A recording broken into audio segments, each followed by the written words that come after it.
Hello everybody, welcome to another episode of Cape Rugby TV. Nice to have you along. This is of course a show that takes a look at the world of Western Province Club Rugby. Big thanks to our partners on board with us. Score Energy Drinks, of course, on board with Western Province Club Rugby and the Western Province Club Rugby Sevens. And you can win yourself a case of Score during the course of the show. So make sure you keep your cell phones handy because you're going to need to SMS the word SCORE to 33090.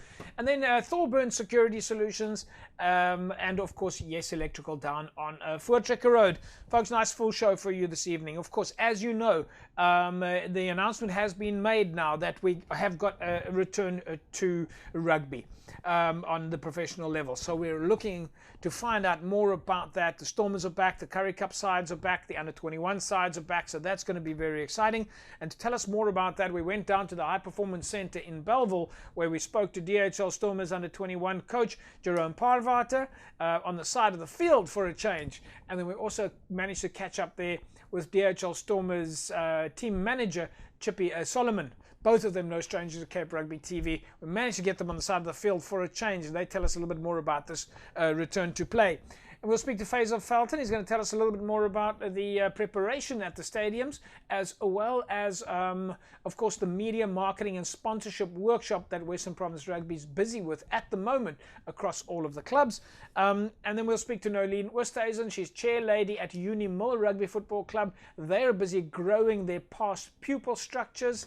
And then as a pleasant surprise for you this week, this is our Cape Rugby TV mask. All right, so you can see that this is the mask. It's nice, easy to put on. And, well, I hope you can all still hear me okay.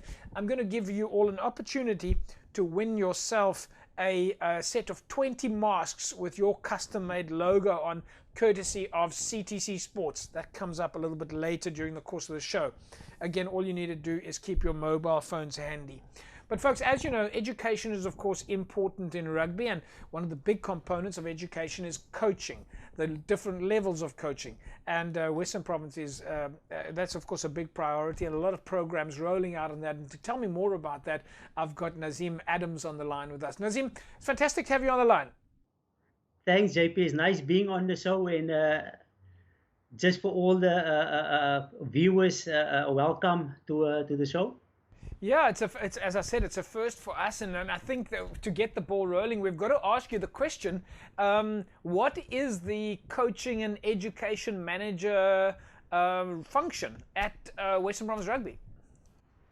Look, JP, this is mostly we in service of the coaches. We want to let the coaches, we want to upskill the coaches, and obviously create opportunities for coaches to coach at a higher level. So the first thing that you need to do is you need to have your level 1. Yeah. And you need to have your level 2 if you want to be a provincial coach. Obviously, from there onwards, if you're doing well and you coach at senior level, then there's an opportunity to do level 3. And it's important for our coaches to be a World Rugby accredited, you know, and because that will give them the opportunity to, if they want to make a career out of coaching, to get somewhere. Yeah, yeah. So you guys have been doing this now for a while. I mean, you when you're talking about coaching, obviously you're talking about coaching at club rugby and at school level as well. 100%, JP. We service everybody in the Western Cape. Yeah. I myself is a coach, is a coaching educator, World Rugby educator. So what we normally do is that we will right through the year, we will present courses, level 1 courses. We'll present level 2, and that will be in 15-man rugby and in sevens and in SNC. So that is what we will do. And coaches normally they will apply, and then we will do it on a Friday afternoon, maybe level 1, and level 2. Obviously, that's a little bit longer, and we will do it on a Friday and on a Saturday. That is what we basically are doing. So when you're talking about an SNC, and I'm going to come back to the coaching levels in a second, but when you're talking there about SNC, you're talking about strength and conditioning coaching. 100%. JP, there's a little bit of a new thing that we've started a couple of years ago, because we've obviously see what's lacking in our club structure and even at school level, is that you will do coaching, but it's also important to prepare the players for the game. So Yeah. especially in pre-season, and that is where your S&C coming in to do the right things in pre-season so that that player have enough fuel to last for the whole season.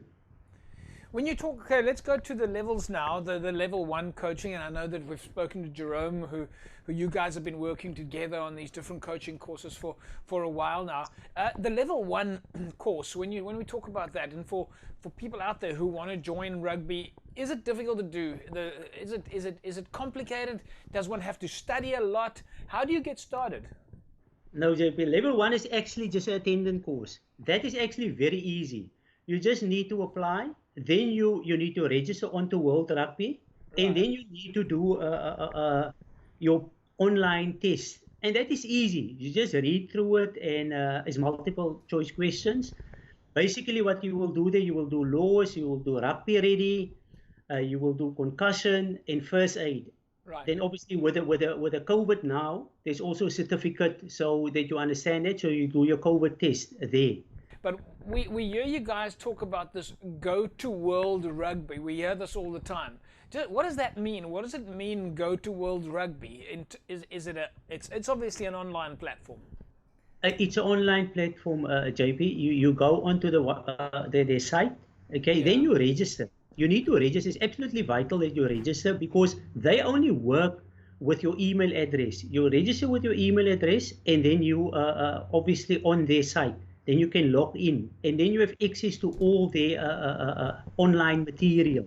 Right. You will also, if you attend a level 1 course and you're done with it, all right, then you can go onto the site, and your certificate will be available there. That's actually fantastic. I in the beginning of the lockdown period, I went to look at the World Rugby's COVID awareness program. And that you can do the COVID awareness for, I think one was for coaches and managers and the other one for players and administrators, or I might have my wires crossed on that. But it was very impressive to look at this site designed by World Rugby where you could do these online courses and free of charge.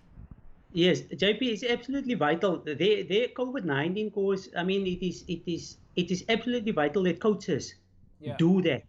Because it's a new world out there. Even in next year, if they're going to start with club rugby and that, you will have to have a certificate, a COVID-19 certificate from World Rugby.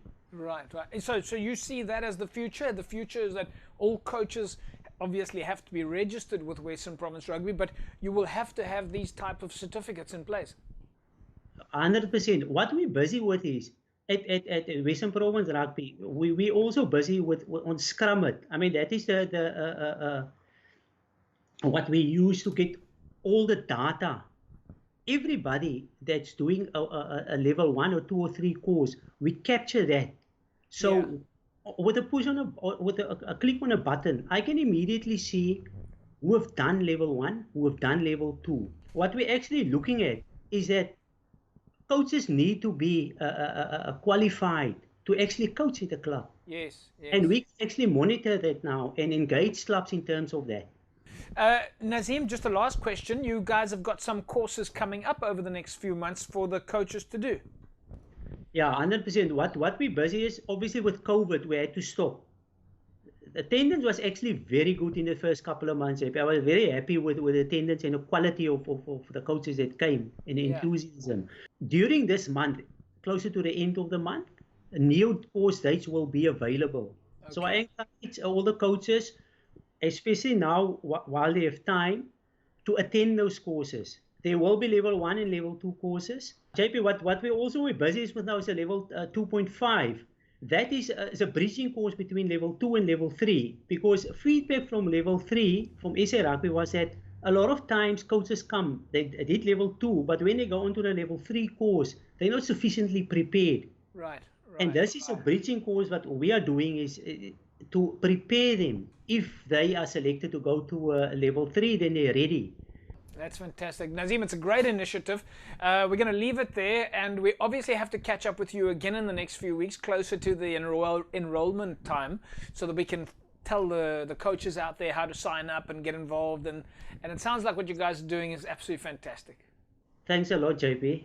There we go, folks. Nazim Adams, of course, head of coaching and education at Western Province Rugby. A lot of courses coming up, and as he explained it there, of course, you as a coach, you go to World Rugby, do your online process, get your certificates, and that's your start. And it sounds like to do the world level 1 is very easy, something that probably all of us should be doing. Folks, we'll take an ad break. When we come back from the break, we'll catch up with Nolene Oosthuizen. She's going to tell us about old boys rugby at Unimore.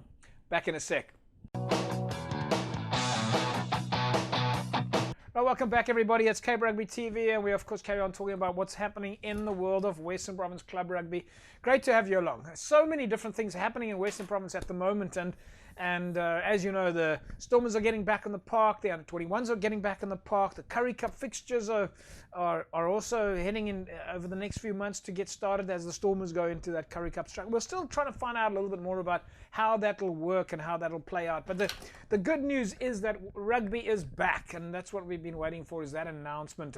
And crossing to me now also to tell me a little bit more about what's happening at Western Province Rugby and, of course, Club Rugby, Faisal Felton. Faisal, nice to have you back on the show. No, good evening, JP. It's good to be back. Yeah, finally, I think all excited and ready, for the kickoff and that. So, yeah, it's good to be back. Yeah, Faisal, I think for a lot of people there, of course, by now, over the years, people will understand that you guys as Club Rugby also are very involved in the stadium side of things, match preparation, organisation and management on the side of the fields. SA Rugby has now announced that the games are on for the Stormers, and that, of course, migrates somehow into the Currie Cup. But the work has already started for you guys to get ready. No, definitely, JP. I think firstly from our side, we're very excited.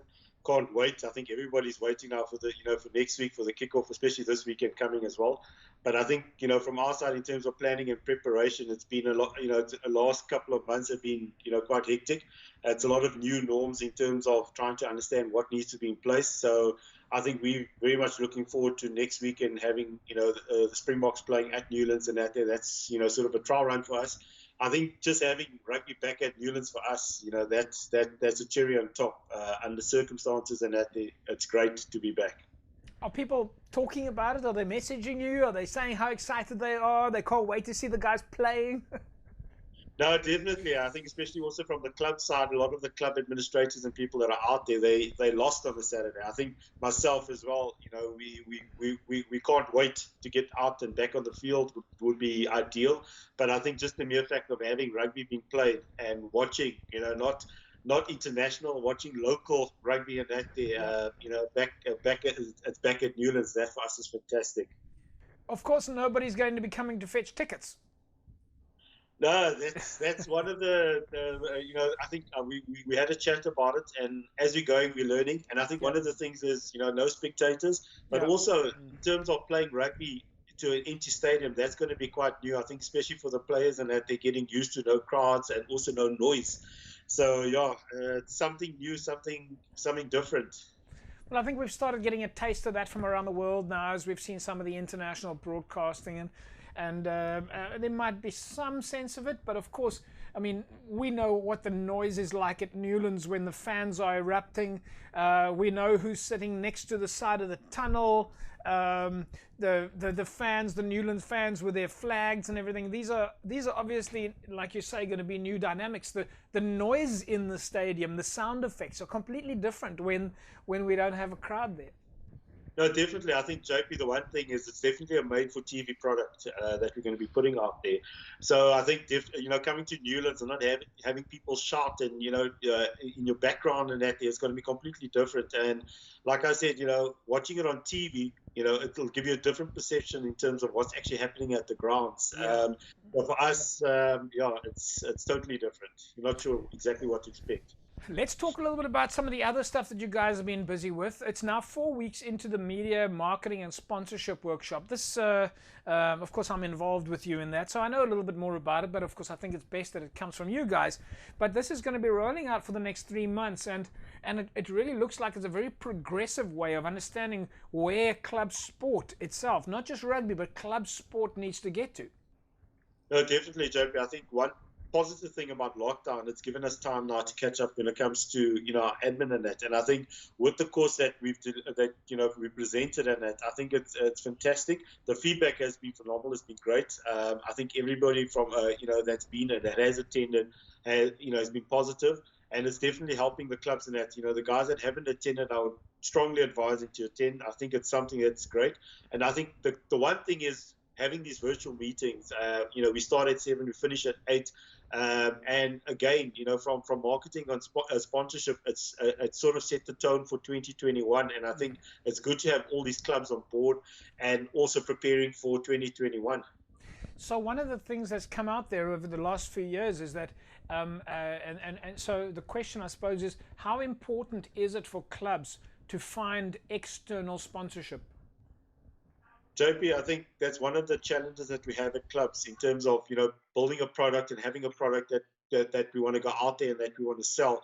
And I think with the workshop, it's given the clubs an opportunity. I think those days of just putting a sign on your jersey is gone. We need to think out of the box. And I think with the course, what it's helped us is trying to expose clubs to other elements, social media, in terms of getting their product and getting it out there. It's not just about playing the game. It's in terms of what's the return on the sponsor. And I think with this course, that's what it's exposing. And I think one thing that I must say is with the course, what we've done is in terms of, the assignments that the guys are doing, it's all the practical, and it's, step-by-step process that we're taking the guys through in terms of building the website and that. So it's definitely something that's fantastic that will definitely going to help the clubs. And again, you've got time now to prepare and plan for next year. So we're looking forward to it. I think also, not only from the social media, from the sponsorship and marketing, but I think also in terms of now getting back to the other courses that we want to start looking at offering as well, with the easing off of lockdown and level 1. And talking about the other courses that you are offering, one of these courses, of course, the part of the process that you guys are busy with is the referee recruitment. We've spoken about this for a long time. We've read about it in your newsletters, is that the clubs must contribute towards the referees process. No, definitely. I think we want to encourage all clubs to at least send, nominate somebody from each club. I think it's about having a strong foundation, for next year of 2021 and going forward. From an admin side, from a playing perspective, we want to make sure, from a referee recruitment, the referee that we're going to identify, and I think what we're trying to encourage is the club nominate somebody, but that person ideally will be there based at the club. So he's a standby referee, meaning that if a referee doesn't pitch up or we're sitting with a shortage of referees, he is qualified and we'll be able to appoint him from the union side. So he will be in our database, but, he will be a standby. But if the guy decides to take up refereeing, he then moves on to the referee society and that there. So, we're trying to look at other ideas of how to find, what's best, for the referee and that. Faisal, we're going to leave it at that. On a final note, can you just maybe tell the viewers when is the first game at Newlands? When is the next game that fans, and of course fans, can see on TV? Well, the first game at Newlands is on the 3rd. It's obviously the Springbok, North and South, that's taking place. Like I said, it's something that we're looking forward to. And then you're looking at the following week, the 10th, game at Newlands. So there's rugby. Yeah, there's rugby up and coming. Your Saturdays are now going to be taken up, and I think sport is back, rugby is back. Really looking forward to it. Faisal, we'll leave it at that. We say thanks, and of course we'll remind you to stay safe, and we look forward to the next module of the media workshop. Thank you, JP. Thanks, Faisal. There we go, folks. Faisal Felton. Lots of work happening behind the scenes at the moment as we prepare for the return to play. So looking forward to that. Of course, stadiums certainly look like they're going to be slightly different this year. Folks, we've got a great surprise for you this evening. As you know, CTC Sports is, of course, a partner to Western Province Rugby. They've been making all the jerseys there for a very long time. In fact, if you were at the Score Sevens, you would have seen all the jerseys there branded in Score. Those are all courtesy of CTC Sports. Now, CTC Sports is giving you an opportunity to win yourself a set of 20 masks with your own logo on it. Of course, you have to supply your logo. But this is our Cape Rugby TV mask. I'll show you what this looks like there. It's fairly easy. You just slip it on and There's the fantastic Cape Rugby TV mask, as you can see it on screen there now. So if you want to win for yourself a set of 20 masks with your logo on it, then all you need to do is SMS the word CTC to 33090. Just SMS the word CTC to 33090, and you can put yourself in the mix to win a set of custom-made masks with your logo on it. All right, folks, very easy. Just SMS the word CTC to 33090. Folks, we come back from the break. We'll catch up with Nolene Oosthuizen. She is chair lady over at Unimil Rugby Football Club. They're busy working on their past players' structures.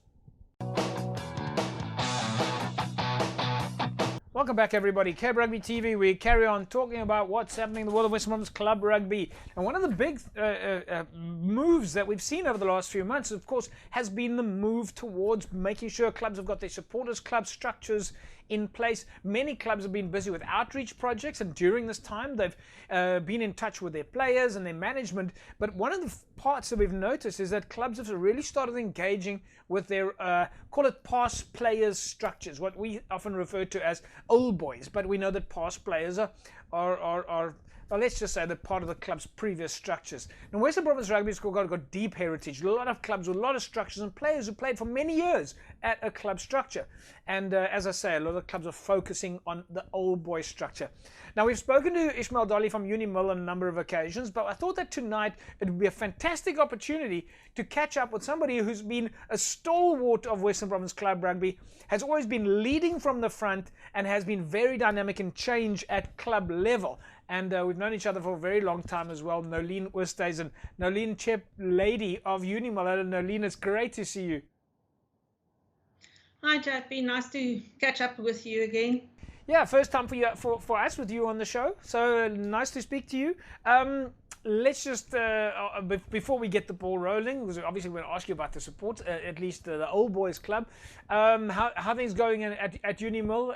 It's completely different now, lockdown, and all those engagements and all those outreach projects with you that you're normally doing are a little bit silent at the moment. Yeah, JP, it's been very different times for us. We're still involved with close members and stuff that's lost their jobs in lockdown, so we're trying to assist where we can. Yeah. You know, doing the normal maintenance of the fields, so the fields are looking beautiful. So that type of thing we're busy with, repainting the clubhouse and stuff like that. We don't normally have time for, but yeah, the boys, we're trying to keep the boys busy on their own. But it's definitely been a total shift in our mindset, how we do things these days. But hopefully we'll be back to normal, or whatever normal will be soon. So yeah. Let's see. Nolene, of course, as part of this, making sure the fans are happy, making sure that there's always a lot of crowd at the side of the field, one of your biggest components is, of course, your old boy structure. Tell us a little bit about the old boy structure and the dynamics, or at least how that works at Unimil. Okay, we've got basically three old boys groups. I call it the old toppies. That's the OMEs that was part of the union days before we amalgamated, and then that's the 65 to 90-year-olds. They come often, as I said, they come to the club, they're part of the club. And then we've got the Milnerton side where Uncle Glenn and Porky runs. That's a little bit younger than the old toppies. So they're all there, but Uncle Glenn has been part of the club for many, many years. And then we've got the new group, let's call it the new group. Coach Stephen has decided that he's hanging up his coaching boots, and he's going to run for us the younger old boys. So the guys that, like, let's call it. You've got three different old boys groups. Yeah. Okay, so the obvious thing that we've got to ask you is how does one join the old boys group? Well, I suppose one of the things we have to ask is, do you have to have played for Unimil to be a member of the old boys group? No. Okay. If you're a supporter, you're an old boy. If you're over that category, some of the guys obviously mostly were players, but some was committee members.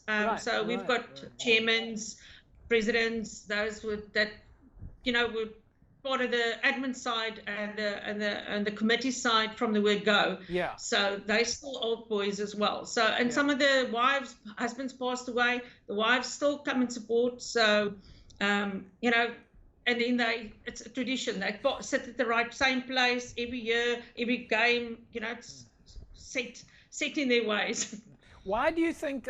Why do we see a lot of clubs now building in their past players' structures? Why do you think it's important for clubs to have that sort of connection? Not just I mean, I'm a old believer in history. You know, the club is where it is now because of the past, rightly or wrongly, good or bad. You know, but one needs to keep to those. You know, tap into those old members' knowledge. Stuff they've done before. Yeah. Why reinvent the wheel if you can tap into their experience? And you know, the new generation has got a lot of new ideas, but you know, it takes time to get through the process and go through the motions and stuff. So rather tap into the old boys that's done it, bumped their heads, and it came out on the other side. So a lot of value then. Easy as that. A lot of value then to be offered from those that have basically been involved at a club level, at a player level, administrative level, and even at a fan level for many years. Nolene, from a Unimil point of view, if there are people watching the show and they want to join one of your 3 old boys structures, how do they join up? They basically can link with us up on the website, Unimil, Unimil RFC, or our Facebook page, or an old-fashioned way, my cell phone number. Everybody. Well, we're not going to give out your cell phone number on air. But that sounds like it's fairly simple. The Unimil website, so one can probably just Google Unimil and it'll come up. And of course on Facebook, and reach out to you there. That's it, yeah. And as I said, then whichever administrator is busy, we've got different parts that will link to it. They will just refer that person's query to the right person and get back to it. So. But yeah, Stephen will definitely drive the younger group soon, and that's where they, you know, plan on different things. I have a hundreds club and make some special clothing or supporters gear. So when there's a fundraiser, that they get invited as well. End of the year function, they get invited as normal. So yeah, that type of thing, to keep in touch with what's happening. The olden days we used to send a letter out, we posted a letter, but these days we do emails or WhatsApp just to give the latest of what's going on at the club. That's fantastic. Nolene, we're going to leave it at that, and we'll obviously catch up with you again soon, and look forward to finding out how many new members have signed up, or should we say old members have signed up. Perfect. Thanks very much, JP, and have a great evening.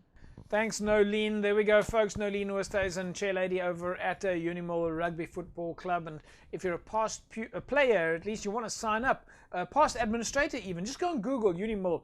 You'll find them find their website, and you'll of course find them on Facebook. And you can go and sign up, go and join the structures. Really good to make sure that we keep those structures alive.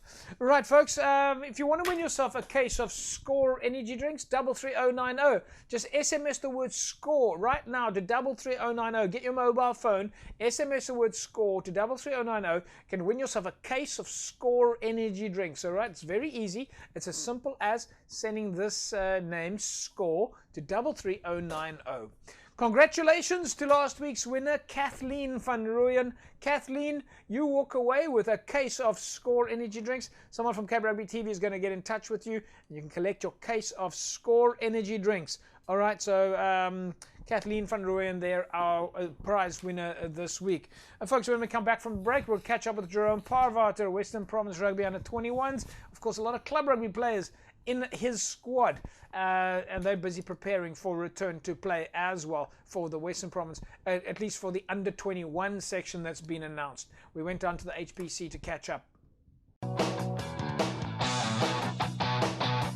Hello everybody, we carry on talking here about what's happening in the world of Western Province Club Rugby, and of course we decided that it's now that we know that rugby is getting back on the park, at least for the professional players, we thought it was a good idea for us to come out to the side of the field for a change. And although we carry on doing the online interviews, we thought it's a great opportunity for us to come to the field and find out a little bit firsthand what is happening in terms of the plans at Western Province Rugby with regards to some of the fixtures that are coming up, but also some of the activity at the teams in Western Province. And of course, I was about to say joining me on the line, but we're now standing in front of each other, but of course observing all of the various social distancing and health protocols according to the COVID regulations. I'm here with Jerome Parvater. Jerome, we go through all the steps. How are things with you? No, very good, JP. And as you were saying, we still keeping our distancing. And yesterday we did our testing with the under 21 squad and management, and we got our results. And fortunately, everybody is good to go. So yeah, we're quite happy about that. It's quite different now. We're normally in studio, and over the last few months we've of course been online. How does it feel to be standing on a field doing an interview for a change? No, it's also good, JP. It's nice because it's a sunny day here at the HBC in Bellville, and yeah, it was good for a couple of months to sit inside the house and on your couch or whatever you do and just sit and relax and talk. But this is good. I mean, basically, it's almost like we're going back to normal and still keeping our social distance and do what we have to do. Yeah, it's of course a little bit awkward. We're not standing so close, we're standing at a distance. But let's talk a little bit about where we are now. You've been very busy with the under-21s. We've been busy with your Rugby 2.5 course as well. It's now been announced. We just don't know the dates yet and the formality, but it's now been announced there'll be a two-leg system. But for your side, it's been announced that the under-20s, under-21s at least, are going to have matches. Yeah, JP, we're going to have basically sort of a tournament, and we're going to be in a bubble. So we just got the news last week, but they finalized it this week. So yeah, we starting on the 4th of October. Yeah. In Joburg. So all the teams are going to stay in Joburg for 4 weeks. So we're going to play every 4th day. So we play Sunday, and then on a Thursday, and then a Sunday, and a Thursday again. So that's how it's going to work. So every 4th day we're going to play. It's almost like a mini World Cup. Right. You stay together, like all the teams basically stay there in Joburg, and yeah, and then it's a semi-final and a final. So let's just go back a step. People keep talking about this going in a bubble, and of course that's in relation to the COVID health and safety regulations. For the folks that are watching now for the first time, and for what does that mean? I mean, you don't have to give us all the details, but what does it mean to go into a bubble? Yeah, JP, in short, we basically stay together in a hotel, and we not allowed outside the hotel except if we get into the bus, go to the training venue, go to the field where we're going to play, back to the hotel again, and stay inside the hotel. And I also think that we're going to eat separately, like they'll bring your food to your room. Right, right. So it's a lot of, there's a lot of protocols that we're still waiting on, but that's basic what's going to happen. So you're not going to interact with the outside world. It's only the guys that's in the competition that you mix with. So that's all happening in isolation, and basically from the time that you've done your testing, there's no chance of call it contamination, because you're staying in this bubble of people that have all been tested and can't be in contact with anybody else that's outside of the bubble. That's quite difficult. Have the players been thinking about that? Like, it's going to be a completely different experience for them. Our understanding is, of course, normal. You're in a bus and you're with fans and you're seeing your loved ones and you play rugby and you come and go. But going in a bubble is a whole different mental experience. Yeah, we spoke to the players on Monday, JP, and we actually explained to them now this is the format of the competition, and we're going to be in a bubble for 4 weeks. Yeah. And for us, one good thing for us is 97% of my players, under 21 players, are all students. Right. So I said, like, there's no excuse. So everybody will get those who never get more than 50% will get 70 and 80% now. So that's a plus. So they'll be in their room studying, and they've got lots of time to just focus on their you're going to studies. concentrate on education as well. Your students are going to still be studying well, that's a good thing. I mean, we've spoken about this before, the importance of education while you're playing rugby, and making sure that if you're a rugby player, you still think about your career. Yeah, that's the most important thing now, and we also use this COVID-19 as an example to the players. Except the injury, anything can happen. Like for how long nobody did anything, so they could focus on their studies. They train at home and they could focus on their studies. Yeah. So a lot of them, like I say, their marks actually went up, and they understand now it's a reality. Anything can happen, so you can't just play rugby. You must be educated, because there's outside world. You must get a job one day. Okay, let's go back to the rugby conversation. Of course, regardless of all of this, we still want to go out and win the competition. How ready are the players? JP, yeah, because we couldn't do as much as we normally did.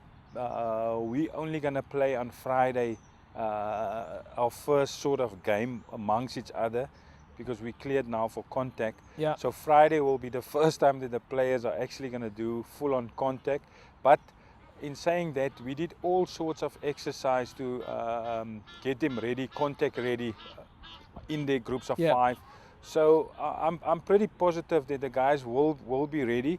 The biggest thing that the medical personnel are worried about is the injuries.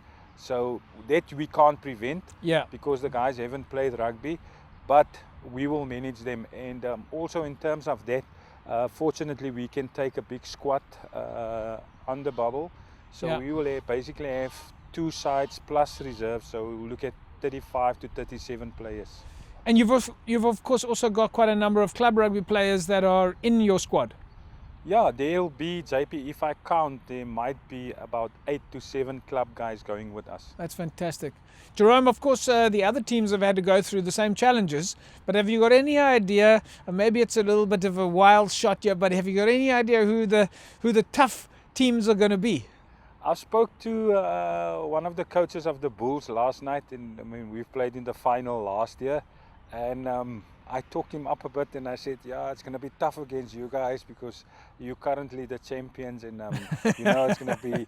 So yeah, guys are playing it off, and I've spoken to the Sharks coach, and everybody is, we didn't do as lot as we can do, but we're all in the same boat. So it's just, I would say, on the day, the guys who's better prepared on the day, and also like if you can prevent injuries. All right, Jerome, we're going to leave it at that. It's been great chatting with you. It's been a different experience, but of course, you know, we'll stay in touch, because we always want to know what the under 21s are up to, and of course we'll carry on talking about the Rugby 2.5 course maybe next week. Yeah, and maybe from next week or the week after, I'll sit in my hotel room and can have an interview with you. Absolutely.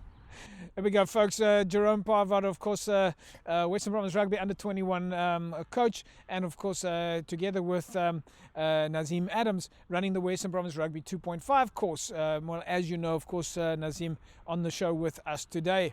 Folks, it's a different experience for us. It's been a long time since we've been able to get to the side of the field, and we really did think that today was the opportunity to do that. The weather is fantastic. The news is out that there are now going to be fixtures, and we're looking forward to carry on talking more about that.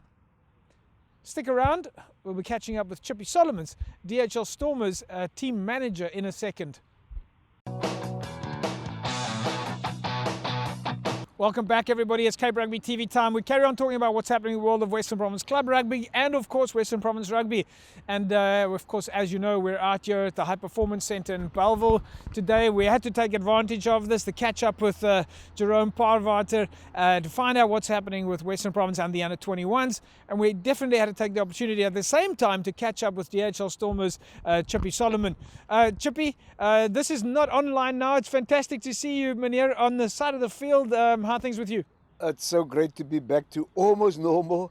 But yeah, no, things are well. It's just been very tough the last 2 weeks trying to put things in place with all the COVID regulations from SA Rugby, the regulations from World Rugby, and we have to make sure that everything is followed precisely according to what is expected to ensure that we can be part of the return to rugby starting this Saturday.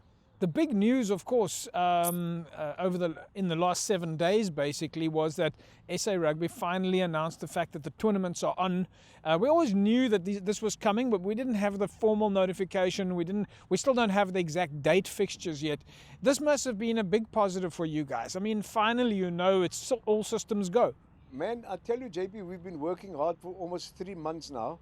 Obviously, first in small groups, in little clusters all over the Western Cape, until we could come here and then work in small groups until eventually about 3 weeks ago we could go full on contact, and it was just amazing to see the enthusiasm and how excited the players and the coaches who are all hungry to get back onto the field to show what we can do. Yeah, we were just talking to Jerome now, also asking, we understand that there are 2 different formats where, from what we understand, there's the Super Rugby format, almost the Stormers, and then the top guys from that apparently go into the Currie Cup structure. Yeah. So we've got quite a few months ahead of us of rugby here. But in your opinion, who do we think are going to be the tough competition? No, as usual, the Cheetahs are always an outsider coming in hard and fast. It's tough in Bloemfontein, whether it's COVID or non-COVID. Yeah. Sharks, also always one of the front runners. The Bulls are going to be an unknown factor this year. They've got all these new players, new coaching structures, and obviously the well-known Mr. White, who might always have a trick up his sleeve. But yeah, I think generally it's going to be tough. No matter, even if you play in Nelspruit, it's going to be tough. I mean, our first game is in Nelspruit, in the Mzansi Currie Cup / Super Rugby tournament. Our first game is in Nelspruit. Our second game, not our first game, our second game is in Nelspruit. Our third game is in Pretoria. So we kick off with the Lions in that Currie Cup / Super Rugby competition. Then we play in Nelspruit against the Pumas. It's always tough there, when you walk down the tunnel at that stadium. Beautiful stadium, but you know who greets you first? A massive poster of Jimmy Stonehouse showing his muscles. I think he's supposed to scare the opponents or the managers, I don't know, or maybe even the coaches, but John Dobson will just flinch and say, we're moving forward. We're moving on. One of the interesting things about the next few months of fixtures is that we're going to see for the first time, and it's maybe a little bit like cricket, we're going to see rugby on the day after Christmas, and then we're going to see rugby again on Twitter Niviar. We normally would never have had rugby at those occasions, but this is definitely something that sounds like it's going to be great for the fans. Boxing Day in Cape Town is a family day. Yeah. I normally still so tired of Christmas, relaxing at the pool, doing what everybody else does. I can't say what it is, but Boxing Day is going to be different because we're playing Griquas at Newlands. Yeah. The 2nd of January, we're playing in Bloemfontein. Tweede nuwe jaar in Bloemfontein. Sê nou vir my mense, wat maak ek in Bloemfontein? Maar nietemin, dis ons werk. We're going out there, we want to entertain the people. But you've just hit an interesting point there. What you're actually saying is that most likely the players will be away for Christmas and they'll be away for New Year. Away from home, yes. Away definitely. From home. We'll be busy with rugby. We'll be playing at Newlands. And we'll be playing in Bloemfontein the next week. Yes. So that's going to be tough. It's very difficult. It's a totally new norm. Yeah. Everything is about the new norm. I mean, JP, going up to Pretoria this weekend is a phenomenal task. First of all, we cannot be more than 38 persons in our travel party. Right. We cannot be more than 38 persons going into the match venue. So each team will only have 38 personnel. That means 23 players, 3 extra players in case a player overnight falls ill, and then your 12 management. Nobody else is allowed in the team environment. Only that 38 guys that travels to the match, whether it's home or away. So all sorts of different new dynamics where the things that we did that we took for granted before would have changed. Looking at management sitting in a box or management running on the side of the field, water bottles, medics on and off the field, all of these dynamics. Talking about water. So when we provide players with water during the match. It's once off bottle and it must be discarded. Right. Ek kan nie daai bottel 2 keer gebruik nie. Hy moet 1 keer gebruik en ons gooi dit weg, maar dit gaan nog baie geld toe kos. Yes. Because we normally would have 80 bottles of water for the game. Now we must have 200 bottles of water for the game. So it's just a lot of changes coming in at all angles. All these different things. We won't see the ice packs running on and off anymore, strapping running on and off, all these things changing. A lot of changes, and it's something that we must also get used to and how we must manage it. For example, when we load our teams on the SARU website, we must make sure that every person on that team sheet has passed his test the week. Everybody's negative, no signs, everything. Yeah. And before the game, before we leave the hotel, every player's temperature must be tested. He must pass that test before he gets on that bus. Every person in that 38 must pass that test so that you can enter the stadium. Yeah, yeah. Whether you're home or away, that's the protocol. No, gone are the days where you can park your car, walk into the stadium, have a smile, shake hands, or skit blood. Rugby mense skit mos maar blood. No fans, no ropes, no buses. Yeah, it's going to be totally different. Yeah. Even the staff at Newlands are going to be cut because only 178 people, I might be wrong, but I think I'm right. 178 persons at the game match venue. Yeah. President mag ook nie daar wees nie. Well, that's... Unless it's deel van die team management. It's very sad, but it's also very exciting. We can't wait to see you guys back in the park. We have so much respect for the amount of work that you guys are putting into it. The management team, we know how much work you've been doing behind the scenes. The COVID regulations are things that you didn't prepare for when you were coming through the coaching ranks at club rugby, and the hard times that the players will be facing now simply to get on with their playing careers. And so we of course hope to catch up with you guys online if you're away, and hopefully here at the HPC again. But a lot of respect, and we wish everybody the best. Yeah, well, our biggest fear is actually just to travel. Yeah. Just getting to the airport. So normally we'd be at the airport an hour before the time. Now we have to be there 3 hours ahead of flight departure. Right. And then there's questionnaires that must be completed outside the airport building. And only if you pass those questionnaires and pass the test, you're allowed in. Then you can go and check in. And even the bags must be sanitized. And you know, we travel with a hell of a lot of luggage. Yes. Team luggage, equipment, medical, strapping, braces, bags, you name it, we've got it all. Everything must be sanitized before we pack it in, and even the bags must be sanitized before we take it into the airport. So there's a lot of protocols. There's no sleep. It's just work all the way. Chippy, we'll leave it at that and we say thanks and we'll catch up with you soon. Absolute pleasure, and I trust you guys enjoy the game this weekend. Go Stormers. Absolutely. Win or lose. There we go, folks. Chippy Solomon. Nice to catch up with him on the side of the field. DHL Stormers team manager. They've got so much work to do behind the scenes at the moment. Folks, that's a wrap for us this evening. And of course, just a final reminder. Remember, you can win yourself. A set of 20 masks with your logo on it. All you need to do is SMS the word CTC to 33090. You can see the Cape Rugby TV logo on these masks here, and you can win yourself a set of 20 masks with your logo on it. And then, of course, don't forget, you can win the score, also up for grabs, a case of score 33090. Send the word score to 33090. Folks, that's a wrap from us here this evening. We'll catch you again next week, same time, same place. Have a fantastic rugby weekend. Bye-bye.